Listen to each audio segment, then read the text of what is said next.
সম্প্রতি সামাজিক যোগাযোগ মাধ্যমে একটি ভিডিও ভাইরাল হয়েছে, যেখানে দাবি করা হচ্ছে এক হিন্দু মেয়েকে নির্যাতনের পর পানিতে ডুবিয়ে হত্যা করা হয়েছে। ভিডিওতে দেখা যায় উত্তেজিত জনতা এক মেয়েকে নানাভাবে নির্যাতনের পর তাকে একটি পুকুরে নামতে বাধ্য করছে। শনিবার আন্তর্জাতিক ফ্যাক্ট চেক প্রতিষ্ঠান রিউমার স্ক্যানার জানিয়েছে দাবিটি সঠিক নয়। হেনস্থার শিকার মেয়েটি মুসলিম এবং তার নাম আফসানা ইবাদ টিকলি। অনুসন্ধানে জানা গেছে ভিডিওটি 7 আগস্ট ব্রাহ্মণবাড়িয়ায় ধারণ করা হয় এবং ওই নারী একজন ছাত্রলীগ কর্মী। রিভার্স ইমেজ সার্চে সাকিরুল্লাহ নামের একটি ফেসবুক অ্যাকাউন্ট থেকে 7 আগস্ট প্রচারিত ভিডিওটির বর্ধিত সংস্করণ পাওয়া যায়।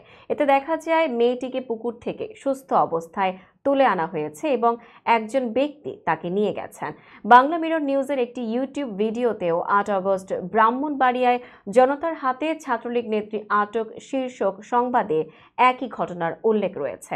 ওই ভিডিওতে দেখা যায় হেনস্থার শিকার নারীকে পরে রিকশায় করে নিয়ে যাওয়া হয়। আরও অনুসন্ধানে মোহাম্মদ মোস্তফা নামের একটি ফেসবুক অ্যাকাউন্টের ভিডিও থেকে জানা যায় হেনস্থার শিকার নারীর ব্যাগ থেকে উপজেলা পরিষদ নির্বাচনে তার পোলিং এজেন্ট সংক্রান্ত পরিচয়পত্র পাওয়া যায়। এতে তার নাম আফসানা ইবাদ নিশ্চিত হয়। ফলে আফসানা ইবাদ টিকলির পুরনো হেনস্থার ভিডিওকে হিন্দু মেয়ে নির্যাতন ও হত্যার ভুয়া দাবিতে ইন্টারনেটে প্রচার করা হয়েছে, যা পুরোপুরি মিথ্যা ও বিভ্রান্তিকর।